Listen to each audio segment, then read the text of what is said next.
حالانکہ پورے شہر میں سب سے زیادہ اچھے نمبر زرینہ کے آئے تھے۔ اسے تو لگا تھا کہ باپ ماسٹر ہے، دوسروں کے بچوں کو تعلیم کی ترغیب دیتا ہے تو اسے تو نہ جانے کتنا پڑھائے لکھائے گا۔ لیکن ماسٹر عنایت کی بات سن کر جتنی حیرت زرینہ کو ہوئی تھی اتنی ہی حیرت عفت بیگم کو بھی ہوئی تھی۔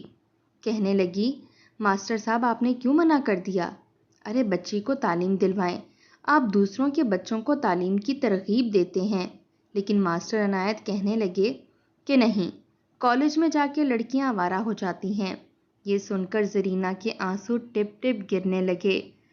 کہنے لگی، ابا جی میں کچھ نہیں کروں گی ایسا جو آپ کے لیے باعث شرمندگی ہو، لیکن مجھے بہت شوق ہے، مجھے پڑھنا ہے۔ لیکن ماسٹر عنایت کی نہ ہاں میں نہیں بدلی۔ زرینہ پہلی بار باپ سے بحث کرنے لگی۔ کہنے لگی، میں نے تو بہت اونچے اونچے خواب دیکھے تھے، اب مجھے آگے پڑھنا ہے۔ میں نے آج تک آپ سے کچھ نہیں مانگا، لیکن میں پڑھنا چاہتی ہوں، میں کچھ کرنا چاہتی ہوں، مجھے آگے بڑھنا ہے، مجھے۔ ابھی اس کی بات پوری سنی بھی نہیں تھی جب ماسٹر عنایت اس زور سے دھاڑے کہ وہ چپ ہو گئی۔ کہنے لگے، کہہ جو دیا تمہیں، تم نہیں پڑھو گی تو اس کا مطلب نہیں پڑھو گی۔ اپنی ماں کے ساتھ گھر کے کام کاج میں ہاتھ بٹاؤ، اور خبردار جو میرے سامنے زبان چلانے کی کوشش کی، میں تمہاری زبان کھینچ لوں گا۔ زرینہ روتے ہوئے اپنے کمرے میں چلی گئی۔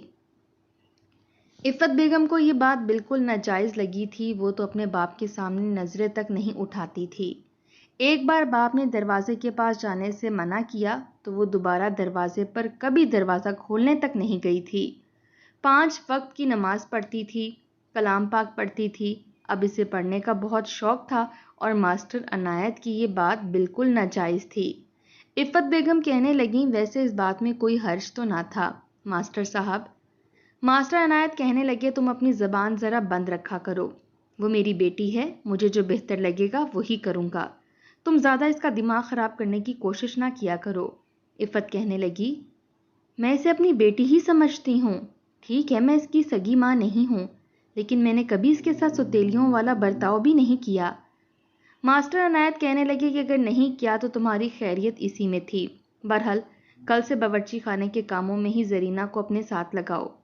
عفت بیگم کہنے لگی، وہ ویسے بھی میرے ساتھ ہر کام میں لگتی ہے اور آپ کی بیٹی کو سب کچھ میں سکھا بھی رہی ہوں، لیکن تعلیم بھی اتنی ہی ضروری ہے۔ ماسٹر عنایت کہنے لگے، جتنا کہا ہے بس اتنا کرو، زیادہ بات اور بحث کرنے کی ضرورت نہیں ہے۔ عفت بیگم چپ چاپ باورچی خانے میں چلی گئیں۔ بہرحال زرینہ بہت روئی تھی، حالانکہ جتنے بہترین اس کے نمبر آئے تھے وہ چاہتی تھی کہ وہ میڈیکل میں داخلہ لے۔ اسے لگا تھا کہ اس کا والد اسے میڈیکل میں پڑھانے بھی دے گا، لیکن 10ویں جماعت کے بعد اسکول کو خیر بات کہنا پڑا۔ زرینہ نے یہ سوچا کبھی نہیں تھا، اسے بہت دکھ ہو رہا تھا۔ 4 دن تو اس نے ٹھیک سے کھانا تک نہیں کھایا تھا۔ عفت بیگم اسے بہت سمجھاتی رہیں کہ تم پریشان نہ ہو، میں تمہارے باپ سے بات کروں گی، لیکن ماسٹر عنایت کی نہ کو کبھی بھی ہاں میں تبدیل ہوتے کسی نے نہیں دیکھا تھا۔ گلی محلے کے بچے تک ان سے ڈرتے تھے۔ وہ اسکول سے پڑھا کر جب گھر واپس آتے تو کھانا کھا کر کچھ دیر آرام کرتے، اور جیسے ہی دھوپ ڈھلنے لگتی تو 9ویں 10ویں جماعت کے طلبہ اور طالبات کو ان سے پڑھنے کے لیے آ جاتے۔ ان میں لڑکے بھی تھے، لڑکیاں بھی تھیں۔ لڑکوں کو وہ صحن میں پڑھاتے تھے اور لڑکیوں کو کمرے کے اندر۔ اس دوران زرینہ کو تو اپنے کمرے سے باہر نکلنے کی اجازت تک نہ تھی، کیونکہ سارے کمروں کے دروازے صحن میں ہی کھلتے تھے۔ بہرحال کچھ دیر وہ لڑکوں کو سوال جواب سمجھا کر اس کمرے میں چلے جاتے جہاں پر 4-5 لڑکیاں بھی ٹیوشن پڑھنے آتی تھیں۔ وہ ان لڑکیوں کو بھی پڑھا دیتے۔ ان میں سے ایک لڑکی شائستہ بھی تھی، جو کہ بہت خوبصورت تھی، یہاں تک کہ ماسٹر عنایت بھی اسے بڑے ہی غور سے دیکھتے تھے، اور ایک واحد وہ بچی تھی جس کے ساتھ ان کا رویہ بہت نرم تھا، بہت پیار سے بات کرتے تھے۔ حالانکہ اس کی والدہ نے صاف کہا تھا کہ وہ زیادہ فیس نہیں دے سکتی، تو ماسٹر عنایت کو اس بات پر بھی کوئی اعتراض نہیں تھا، لیکن وہ یہ کرتے کہ سب بچوں کو چھٹی جلدی دے دیتے، لیکن شائستہ کو بٹھائے رکھتے، پھر اس کے پاس بیٹھ جاتے، اسی صوفے پر جہاں وہ بیٹھی ہوئی ہوتی۔ وہ بچی بیچاری کسک کے ذرا سا پیچھے ہٹتی تو کہتے، تم میری بیٹی جیسی ہو، مجھ سے اتنا گھبراتی کیوں ہو؟ کبھی اس کی کمر پر ہاتھ رکھ دیتے تو کبھی اس کا ہاتھ پکڑ لیتے۔ وہ لڑکی بہت نروس ہوتی تھی۔ بہرحال میٹرک کے بعد جب وہ لڑکی پڑھنے کے لیے آئی ہی نہیں تو ماسٹر عنایت تو اس کے گھر پہنچ گئے۔ اس کی والدہ سے پوچھنے لگے کہ شائستہ پڑھنے کیوں نہیں آ رہی۔ اس کے والدین کہنے لگے کہ ہم آگے پڑھانا نہیں چاہتے، ہمارے خاندان میں بچیوں کی شادی 10ویں جماعت کے بعد کر دی جاتی ہے۔ یہ سن کر ماسٹر عنایت کہنے لگے یہ تو بچیوں پر ظلم ہے، ارے جب تک شادی کی عمر نہ ہو جائے بچیوں کی شادی نہیں کرنی چاہیے، بڑے مسائل پیدا ہو جاتے ہیں اور لڑکیوں کو شعور بھی نہیں ہوتا، ارے آپ کو چاہیے کہ اسے کم از کم 14 جماعتیں تو پڑھائیں۔ ماسٹر عنایت شائستہ کے والدین کو قائل کر چکے تھے کہ انہیں اپنی بیٹی کو آگے پڑھانا چاہیے اور اپنی بیٹی زرینہ کو پڑھانے کے حق میں نہیں تھے۔ یہ بات شائستہ سے ہی زرینہ کو پتہ چلی تو اسے بڑا دکھ ہوا کہ غیر لڑکی کے لیے اس کا باپ کتنی کوششیں کر رہا ہے کہ وہ تعلیم حاصل کر لے، اور اپنی بیٹی کے بارے میں وہ عفت سے یہ تک کہہ چکے تھے کہ 1 سال کے اندر اندر اسے ساری گھرداری سکھا دو، میں اس کی شادی جلد از جلد کر دوں گا۔ وہ یہ سن کر اپنے باپ کی ڈبل پالیسی پر حیران تھی، جو انہیں اپنی بیٹی کے لیے پسند نہ تھا دوسرے کی لڑکی کو اس کے لیے قائل کر رہے تھے۔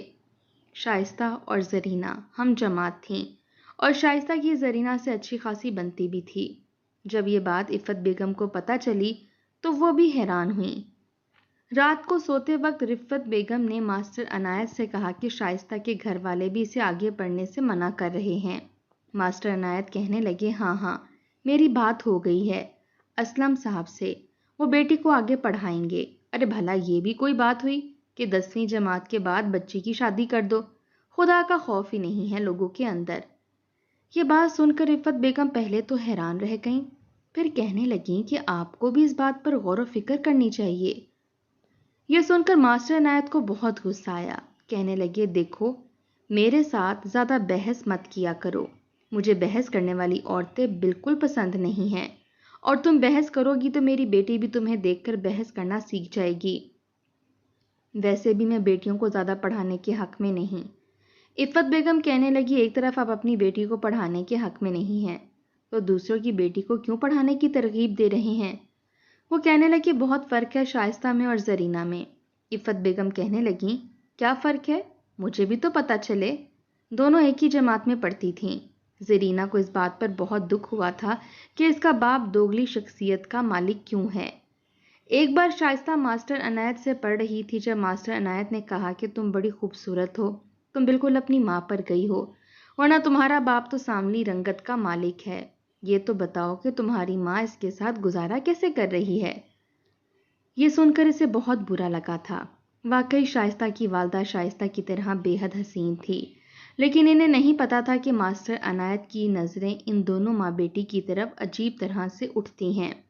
یہ بات شائستہ نے ہی زرینہ کو بتائی اور پھر ماسٹر عنایت سے پڑھنا بھی چھوڑ دیا۔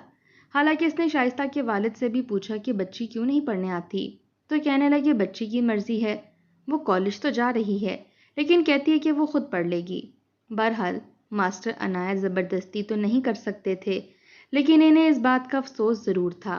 زرینہ کی نظریں اپنے باپ پر نفرت کے انداز سے اٹھنے لگیں کہ وہ جو باتیں شائستہ نے بتائی تھیں وہ سوچ بھی نہیں سکتی تھی کہ اس کا باپ ایسا بھی کہہ سکتا ہے یا ایسی حرکتیں بھی کر سکتا ہے، وہ بھی اپنی بیٹی کی عمر کی لڑکی کے ساتھ۔ بہرحال ابھی اس بات کو 6 مہینے ہی گزرے تھے کہ جب ایک اور لڑکی نے ماسٹر عنایت کا ٹیوشن چھوڑ دیا، اور اس لڑکی کو بھی ان سے یہی شکایت تھی کہ وہ بات بات پر ہاتھ پکڑتے ہیں، اپنے ساتھ لگانے کی کوشش کرتے ہیں اور لڑکیوں کو یہ سب کچھ اچھا نہیں لگتا۔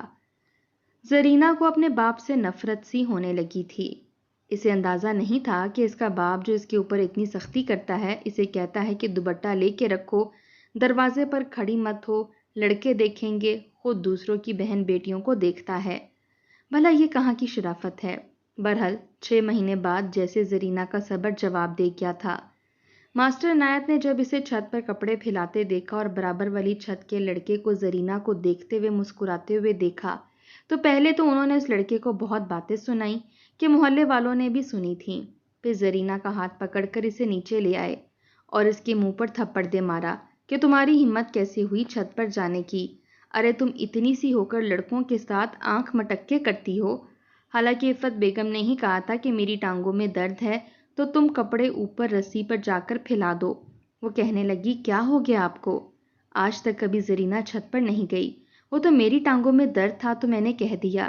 بس یہ کہنا تھا کہ عفت بیگم کی بھی شامت آ گئی۔ ماسٹر عنایت کہنے لگے کہ تمہاری ٹانگیں ٹوٹ تو نہیں گئی تھیں؟ ارے یہ کام تم خود کراؤ، تمہیں پتہ نہیں ہے جوان بچی ہے اور تم نے منہ اٹھا کے اسے موقع دے دیا کہ جاؤ بیٹا اوپر جا کے نین مٹکے کرو۔ عفت بیگم کہنے لگی افسوس ہے مجھے آپ کی سوچ پر۔ زرینہ کہنے لگی اصل میں جو خود چور ہوتا ہے اسے باقی کے سب بھی چور نظر آتے ہیں۔ انہوں نے بہت کوشش کی کہ شائستہ کے ساتھ ان کا چکر چل جائے لیکن چل نہیں پایا، اس لیے ان کو بیٹی پر بھی شک ہے۔ یہ سننا تھا کہ ماسٹر عنایت نے ایک اور تھپڑ زرینہ کے منہ پر مارا۔ بہت زبان چلانے آ گئی ہے تمہیں، جو منہ میں آتا ہے بکواس کیے جا رہی ہو۔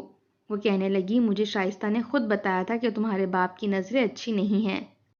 ماسٹر عنایت کہنے لگے تمہاری زبان بھی کھلی تو کاٹ کے رکھ دوں گا، دفع ہو جاؤ اپنے کمرے میں۔ بس پھر کیا تھا، انہوں نے زرینہ سے 18-17 سال بڑے شخص کے ساتھ اس کا رشتہ طے کر دیا۔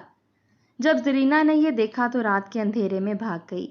ماسٹر عنایت کی بہت زیادہ بدنامی ہوئی، محلے والوں نے بھی بہت باتیں سنائیں کہ دوسروں کو نیکی کا درس دینے والا، تعلیم کو فروغ دینے والا اپنی بیٹی کو یہ ترغیب دے رہا تھا۔ بہرحال ہر جگہ ماسٹر صاحب کی تھو تھو ہونے لگی کہ اپنی بیٹی سنبھالی نہیں گئی، گھر سے بھاگ گئی۔ بہرحال ماسٹر عنایت تو کسی کو منہ دکھانے کے قابل نہیں رہے تھے۔ محلے میں یہ بات بھی پھیلنے لگی کہ دوسروں کی بیٹیوں پر نظر رکھتا تھا اور اپنی بیٹی کا ہوش نہیں تھا۔ اب تو ماسٹر عنایت کا یہ حال تھا کہ نہ تو وہ اسکول پڑھانے جا رہا تھا اور نہ ہی بدنامی کی وجہ سے ان کے پاس کوئی ٹیوشن پڑھنے آتا تھا، اور وہ ہر چیز کا الزام عفت بیگم کو دینے لگے کہ تمہارے ہوتے ہوئے میری بیٹی نے اتنا بڑا قدم اٹھایا تو اٹھایا کیسے؟ یقیناً تم نے ہی اس کا چکر چلوایا ہوگا، اسے کسی لڑکے کے ساتھ بھگوا دیا ہوگا۔ عفت بیگم کہنے لگی مجھ سے یہ باتیں نہ کریں، ارے آپ کا قصور ہے، خواہ مخواہ کی لڑکی پر پابندیاں باندھ رکھی تھیں۔ وہ کہنے لگے میں تمہیں جان سے مار ڈالوں گا، تم نے ایسی ہی باتیں میری بیٹی کو سکھا کر اسے بھاگنے پر مجبور کر دیا، ورنہ اس میں اتنی جرت نہیں تھی۔ بہرحال ماسٹر عنایت کا ہاتھ اب عفت بیگم پر اٹھنے لگا تھا، لیکن پھر ایک بار انہوں نے بڑی عجیب سی بات سنی۔ وہ دوسرے اسکول میں پڑھانے لگے تھے اور وہ ایک پرائیویٹ اسکول تھا۔ وہاں پر 2 شفٹیں تھیں، صبح کی شفٹ میں بھی وہ پڑھاتے تھے اور شام کی شفٹ میں بھی، اس لیے شام کے 6-7 بجے ہی واپس آتے تھے۔ ایک بار گھر آئے تو محلے والے انہیں دیکھ کر آپس میں کانوں میں خسر پھسر کرنے لگے۔ انہوں نے یہ بات نوٹ کی۔ گھر آئے تو عفت بیگم جلدی جلدی سے کھانا پکا رہی تھیں، حالانکہ وہ تو دوپہر کو ہی پکا لیا کرتی تھیں، اور فٹافٹ سے روٹی بنا رہی تھیں۔ ماسٹر عنایت کہنے لگا ابھی تک کھانا کیوں نہیں پکایا؟ تم تو دوپہر کو پکا لیتی ہو۔ وہ کہنے لگی ہاں آج کچھ طبیعت ٹھیک نہیں تھی، لیکن اب تو جیسے یہ سب کچھ روز ہونے لگا۔ جب ماسٹر عنایت گھر آتے تو لوگ اسے دیکھ کر ہنستے کہ وہ دیکھو آ گیا، پہلے بیٹی بھاگ گئی تھی، اب بیوی پتہ نہیں کہاں جاتی ہے، پورا دن گھر پر نہیں ہوتی۔ یہ سن کر ماسٹر عنایت کو عجیب سا لگا۔ گھر آئے تو فٹافٹ سے سارے گھر کی صفائی عفت بیگم کر رہی تھیں، ساتھ ساتھ چولہے پر ہانڈی بھی رکھی ہوئی تھی، جیسے سب کچھ عجلت میں کر رہی ہوں۔ وہ کہنے لگے پورا دن گھر میں کرتی کیا ہو؟ میرے آتے ہی تمہیں صفائیاں اور کھانا پکانا یاد آ جاتا ہے، لگتا ہے جیسے دن بھر تم گھر میں ہوتی ہی نہیں ہو۔ یہ سن کر عفت بیگم کی رنگت اڑ چکی تھی۔